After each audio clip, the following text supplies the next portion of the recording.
quick build update on Scrap Heap. So, if you recall, the main thing was this body tube was damaged in transit, so it had a pretty big kink in it. I put some paper on there. It came out pretty ugly, but I think it's strong. So I think in hindsight, if I was going to do it again, I'd just go ahead and get a new body tube. But part of the challenge was trying to reuse some of this stuff. The other thing I did to this body tube was I went ahead and made the fin slots a little longer and go all the way to the bottom. And you can see I've already kind of sanded or ground off the glassine so that the through the wall fins would mount. And then that's for the fin assembly that I can now put together and put in. So I'm trying to keep the weight on this really, really light. So I used balsa fins that I papered, also not very pretty, but I think they're pretty strong.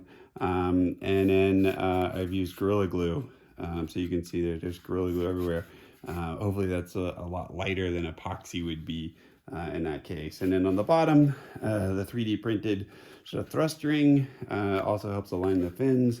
And one thing I did after trying a bunch of times to do threads into the PLA, it just didn't work. So I decided to go ahead and just standardize on 832 screws. Those are pretty common. And just embed the nuts in. So the nuts in a little plastic holder there that's 3D printed and then held in with Gorilla Glue as well. So those are the two for the motor retention. So that's the internal piece. It was also 2 spare tubes. They weren't damaged, but they had some sort of laser cutting on the ends that didn't come out right. And so what I did was I cut those down and then used a portion of that for the coupler. And one of the things I'm going to do is probably either paper or wrap this inner tube. This is a thin wall tube, and so it'll be fine where the motor is, but it's going to have quite a bit of pressure on it during the ejection charge. So I'll go ahead and add that to it. Some of the other pieces. So this is one of the nice things about changing the height a little bit is the coupler worked out a lot better. This is another nut that's in. All this is really going to do is help me center it and also mount the forward rail guide. And then the remaining piece, again, I kind of cut it shorter.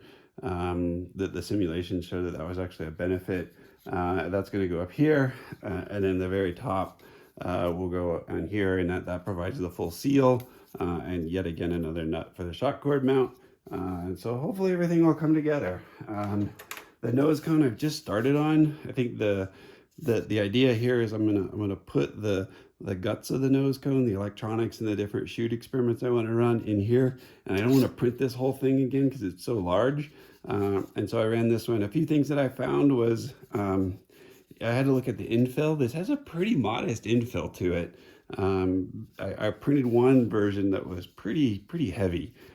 This one is single layer vertical walls with a 10% infill.